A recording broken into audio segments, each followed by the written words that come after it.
पेशा कानून एक्चुअल में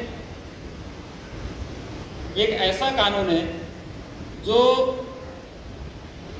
आपकी स्वायत्तता की बात करता है। मतलब ग्रामीण विकास के सुधार में लाया गया एक अहम कानून है जिसको हम सबको समझना चाहिए। यदि किसी कानून की महत्ता आप नहीं समझते हैं, इसका मतलब वो ठीक से गवर्न भी नहीं होता। उसके लिए कुछ दिक्कत हो रहा है? सीधा पहला स्लाइड चला।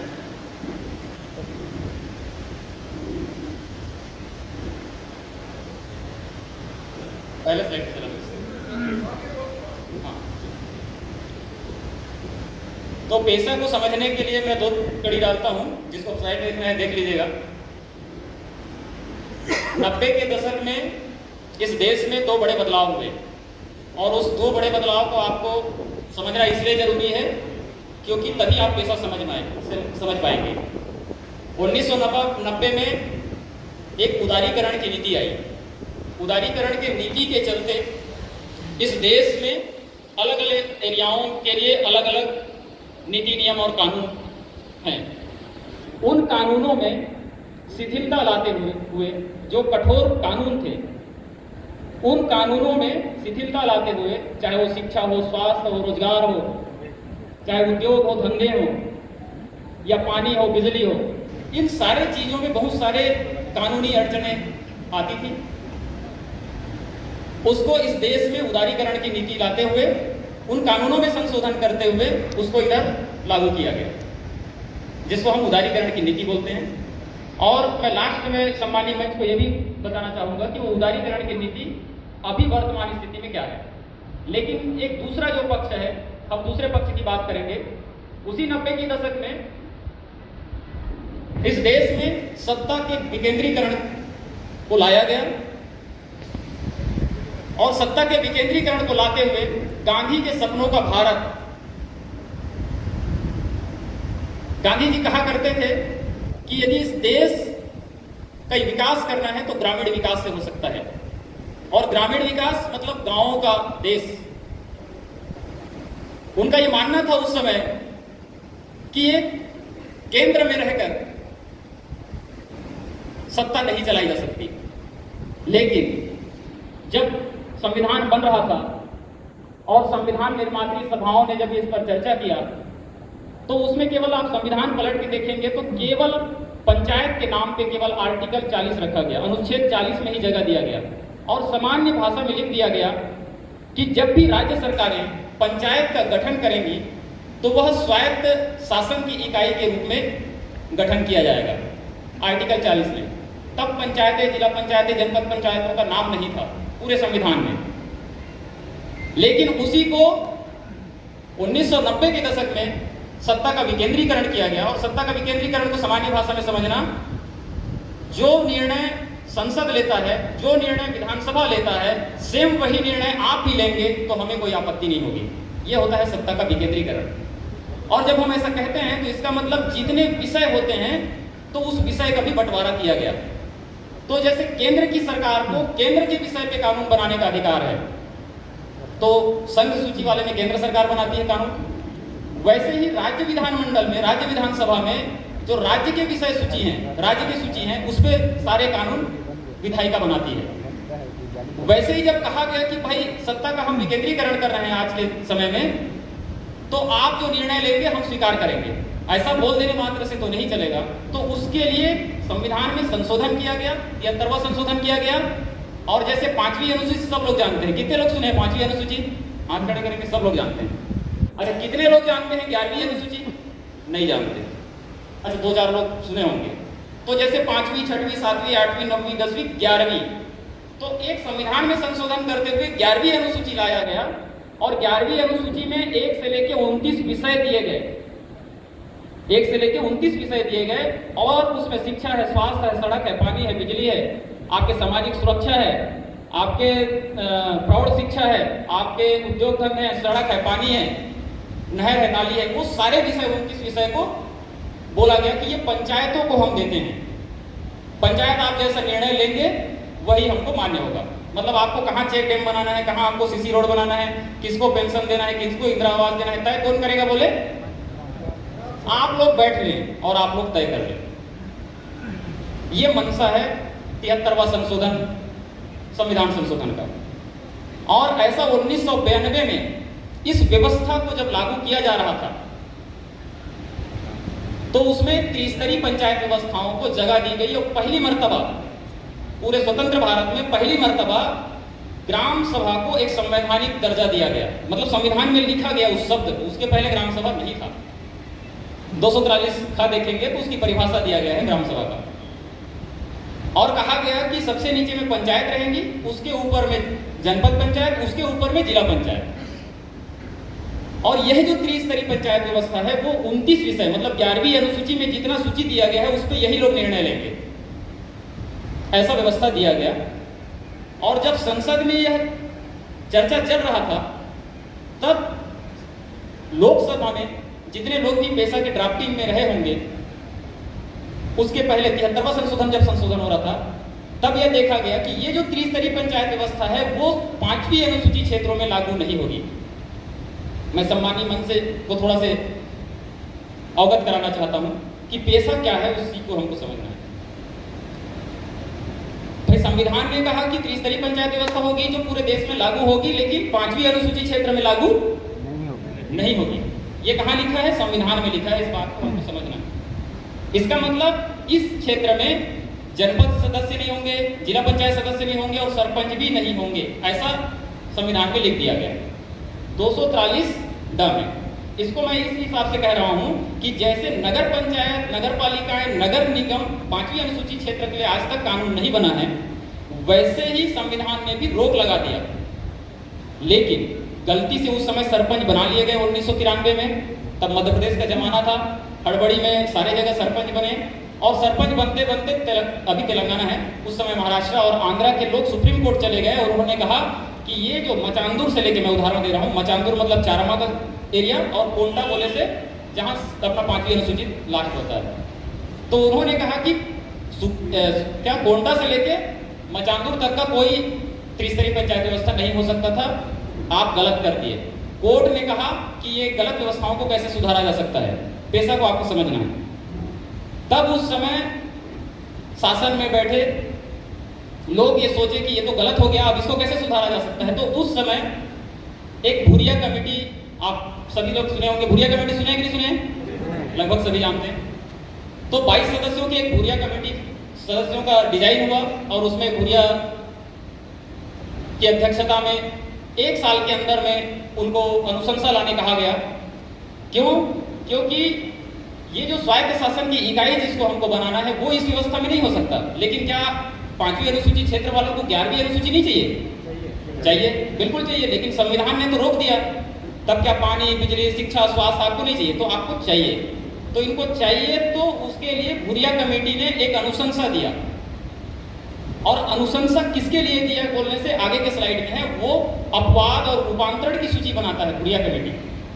मतलब ये होगा तो इधर पंचायती राज लागू होगा, नहीं तो लागू नहीं होगा। मैं बात कर रहा हूं 1993 की। तो 1993 के कानून को इधर इस एरिया में विस्तार करने के लिए जो कानून लाया गया उसका नाम पेशा है। और ये पेशा आया भूरिया कमेटी के रिकमेंडेशन पे। और भूरिया कमेटी ने जो रिकमेंडेशन दिया वो दिया भारतीय संविधान के अनुच्छेद 243 ड के अनुसार। 243 ड में ये कहा गया है कि यदि अच्छी व्यवस्था है, 11वीं अनुसूची को इधर लागू करना है 5वीं में, तो उसके लिए आपको अपवाद और रूपांतरण के तहत ही लागू कर सकते हैं, अन्यथा लागू नहीं कर सकते। और यह पावर राज्य सरकारों को भी नहीं है, वो केवल संसद को पावर दिया गया कि उसके लिए विधि बनाए। तो जो विधि बनाया गया है पेशा के केवल 2.5 पन्ने का है, वो 2.5 पन्ने के कागज को देखेंगे तो वह जो है प्रावधान नहीं है। जनरली क्या होता है, किसी कानून में प्रावधान होता है, लेकिन वो प्रावधान नहीं है। मैं इस मंच के माध्यम से आप सबको अवगत कराना चाहता हूँ। तो है क्या चीज? धारा 4 का से लेके अड़ा तक, तो वो है अपवाद और रूपांतरण। और अपवाद और रूपांतरण को समझने के लिए मैं आपको एक उदाहरण देता हूं, आप सबको समझ में आ जाएगा कि पेशा क्या चीज है। पेशा ऐसा है कि देखिए, हम सभी, मैं माफी के साथ आप लोगों को एक उदाहरण देना चाहता हूं। यदि हम रायपुर में बैठे हैं और रायपुर में यदि हम सोचते हैं कि किसी विभाग में 12वीं पढ़ा वाला व्यक्ति को हमको नौकरी लगाना है, और जब ऐसे नौकरी लगाना है तो हमने बोल दिया कि भाई ये 12वीं पास होगा तभी नौकरी लगेगा, और सारे के लिए हम लागू कर दिए। तब मैं पूछता हूं क्या वो नियम सबके लिए लागू हो जाएगा क्या? नहीं होगा। क्यों नियम लागू नहीं होगा? क्यों? क्योंकि अबूझमाड़ में 12वीं पास वाले आपको मिलेंगे नहीं, कोंटा में, उसूर में, भोपालपट्टनम में वैसी व्यवस्था वाले मिलेंगे नहीं। तो क्या उन लोगों को आप छोड़ देंगे? नहीं भाई 12वीं पास होगा तभी नौकरी लगेगा, नहीं तो नहीं लगाएंगे, ऐसा बोल सकते हैं क्या? नहीं बोल सकते, क्योंकि उनको आपको खींच के भी लाना है, क्योंकि पिछड़े हुए हैं, अभी उनकी शिक्षा उतना नहीं है, समझ उतना नहीं है, सामाजिक ताना बाना उसमें हमारे बराबर नहीं है। तब रायपुर में बैठ के आप लोग क्या करेंगे? तब आप बोलेंगे ठीक है भाई अबूझमाड़ या नारायणपुर के लिए कम से कम 10वीं पास वाला भी हम चला लेंगे। इसको बोलते हैं अपवाद और उपांतरण। समझ रहे हैं ना? इसको संसद ने 1996 में लिख दिया कि ये अपवाद होंगे।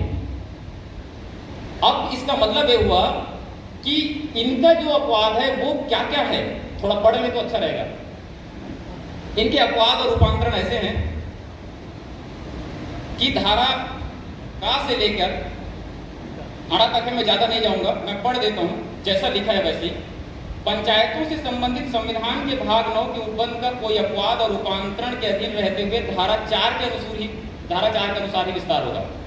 अब ये धारा 4 को हम समझ लेते हैं, क्योंकि आप सभी सम्माननीय विधानसभा के सदस्य हैं, आप अपनी बात रखते हैं और इन सभी कानून और नियम के बारे में आप समझ रखते हैं, इसलिए इस बात को मैं इंगित कराना चाहता हूँ। धारा 4 कहता क्या है कि संविधान के भाग 9 में किसी बात के होते हुए भी राज्य का विधानमंडल मतलब विधानसभा उस भाग के अधीन ऐसी कोई विधि नहीं बनाएगा जो निम्नलिखित लक्षणों से असंगत हो। मतलब एक बड़ी बात है, कभी भी किसी कानून में ऐसा नहीं कहा गया कि विधानसभा ये कानून नहीं बना सकता, लेकिन ये यही एक ऐसा कानून है जिसमें लिखता है कि विधानसभा को पावर नहीं है। तो ये बड़ा सोचने वाली बात है। पहले कहा कि 11वीं अनुसूची आपको नहीं चाहिए, हम बिजली नहीं देंगे, पानी नहीं देंगे, शिक्षा नहीं देंगे। तो भूरिया कमेटी ने एक सूची बनाया और उस सूची को इस कानून में दर्ज किया गया, जिसका पहला जो लाइन है उसमें देखेंगे कि प्रत्येक ग्राम सभा लोगों की परंपराओं मतलब उनकी परंपरा अलग अलग हो सकता है, सरगुजा का अलग होगा, बस्तर का अलग होगा, गोंडा का अलग होगा, कांकेर का अलग होगा। उनकी रूढ़ियों, उनकी सांस्कृतिक पहचान, उनका पहनावा, ओढ़ावा, बोली, भाषा, रहन सहन, धर्म, रीति नियम सब अलग अलग रहता है। और समुदाय के संसाधन, इसको आप देखेंगे तो समुदाय के संसाधन में जल, जंगल, जमीन आता है। इसको पंचायती राज कानून के धारा 129 में कहा गया है, जल, जंगल, जमीन। और विवाद निपटाने के रूढ़िजन्य ढंग का संरक्षण और परिरक्षण करने में सक्षम होगी। ये वर्ड है सक्षम होगी, किसको बोलते हैं? सक्षम होगी मतलब मुझे किसी की अभी आवश्यकता नहीं है, लगभग मैं चल सकता हूं ना, और जब मेरे को लाठी की जरूरत पड़ेगा तब बोलूंगा कि मेरे को लाठी की सहायता चाहिए। तो ये कानून कहता है कि ग्राम सभा अपने रीति नीति, रोटी बेटी, लेन देन, लड़ाई झगड़ा सब विवाद निपटाने में सक्षम है। और वो किस रीति से करेगा तो सामने में लिखा है रूढ़िजन्य परंपरा के अनुसार। अब जैसे कोया कुटुंबा समाज में कोई रोटी बेटी का लेन देन हुआ तो कौन निपटाता है? समाज निपटाता है। गौड़ समाज में यदि कोई रोटी बेटी का लेन देन हुआ तो कौन निपटाता है? गौड़ समाज निपटाता है। ऐसे ही उराव है, संथाल है, हलबा है, जितने भी जनजातियां हैं उनकी सबकी अपनी अपनी विशेषताएं हैं। तो ये कानून कहता है कि इसी हिसाब से कानून बनेगा तब विधानसभा नियम बना सकता है, ऐसा कहना है। तब हम देखते हैं क्या जो अभी के नियम बने हैं, छत्तीसगढ़ सरकार ने जो 8 अगस्त को नियम तय किया है, क्या वो नियम इन तरीके से जो व्यवस्था दिया गया है सही में वो फिट बैठता है क्या? तो इसको हम 2 तरीके से बांटते हैं। तो उसको ले आइएगा नेक्स्ट वाले स्लाइड में, स्लाइड में आके डालो उसका कंपैरेटिव। जल्दी जल्दी करो, बस सकारात्मक को पहले बता देता हूँ, उसके बाद फिर जिसमें सुधार करना। और नेक्स्ट कंपैरेटिव वाले में और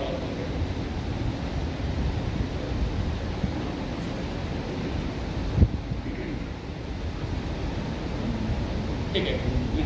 पहले शायद स्लाइड छोटा है, आप लोगों को नहीं दिख रहा होगा। दिख रहा है। चूंकि ये तो नियम और कानून है, ये हम आपको अवेलेबल करा देंगे जो नियम में छत्तीसगढ़ सरकार के नियम में है और कानून में लिखा है। वही चीज है, कोई अलग चीज नहीं है। सकारात्मक पक्ष, हाँ इनको अपन मोबाइल में इनको दे देंगे, ये लोग पढ़ लेंगे। मैं केवल जल्दी जल्दी में जो अच्छा चीज है सरकार ने आपके लिए जो अच्छा किया, जिसको गांव वाले को करना है, उस बात को बता रहा हूँ। फिर दूसरे बार में ऐसे बिंदु जो मंचासीन मंच है उनको करना है, वो हम बता रहे हैं। तो आपको क्या करना है मैं बता रहा हूँ। ये पहली मर्तबा छत्तीसगढ़ सरकार में इस कानून के तहत ये कहा गया कि आप अपने तरीके से जब चाहें तब अपनी ग्राम सभा बिठा सकते हैं। पहले ये नहीं था, पहले आपको कलेक्टर और सीओ जिला पंचायत के थ्रू आता था, सरपंच उसका फिर आपको ग्राम सभा बुलाने के लिए अनुमति देता था। यह कानून, यह नियम ये कहता है कि जब आप चाहें 7 दिन के अंदर में ग्राम सभा बैठ सकते हैं। ये आपके लिए अच्छी बात है, आप बैठिए, निर्णय आप लीजिए, आपको 30 दिन या फिर कलेक्टर की अनुमति की जरूरत नहीं है। यदि आपको ऐसा भी लगता है कि हम हर 15 दिन में बैठेंगे, ऐसा लगता है कि हम हर 1 महीने में बैठेंगे, तब भी आप लोग ऐसा नियम पहले दिन के ग्राम सभा में कर लेंगे और उसका नियम के अनुसार आप बैठना चालू कर सकते हैं। दूसरा चीज है कि इसमें जो कोरम है, 1/3 कोरम है। यदि इसी को सामान्य क्षेत्र में बोलेंगे तो 10 लोग बैठ के निर्णय लेते हैं, लेकिन भुरिया कमेटी ने कहा कि इधर वो व्यवस्था नहीं लागू हो सकती, इसलिए इधर का व्यवस्था अलग है, क्योंकि यहाँ पे जल जंगल जमीन है, इनके पास अमूल्य संसाधन है। तो 10 लोग बैठ के निर्णय नहीं ले सकते। ले सकते हैं क्या? नहीं। और हम मानेंगे भी क्यों? 90 लोग। तो इन्होंने कहा कि कम से कम 1/3 लोग बैठेंगे तभी निर्णय होगा। लेकिन जब जल जंगल जमीन की बात होगा तब भी वही 33 लोग निर्णय ले लेंगे क्या? तब बोले नहीं, क्योंकि उसमें 50% लोग बैठेंगे, तब जंगल के बारे में निर्णय लेंगे, तब खनिज के बारे में निर्णय लेंगे, तब गौड़ खनिज के बारे में निर्णय लेंगे। तो 50% कोरम का व्यवस्था इसमें किया गया। नेक्स्ट, दूसरा जो है, ग्राम सभाओं का अध्यक्ष पहले की तरह ही है, लेकिन बाकी जगहों में सरपंच अध्यक्षता करते हैं। इस एरिया में सरपंच अध्यक्षता इसलिए नहीं कर सकते क्योंकि वो पंचायत के एग्जीक्यूटिव बॉडी के अध्यक्ष हैं। एग्जीक्यूटिव बॉडी मतलब क्रियान्वयन करने वाली एजेंसी, जिसको पंचायत बॉडी के नाम से जानते हैं, जिसमें एक सरपंच, उप सरपंच और सचिव मिलके, कुछ पंच मिलके बनते हैं। तो ग्राम सभा निर्णय लेगा, उस निर्णय को क्रियान्वयन करने के लिए आपकी पंचायत रहेंगी।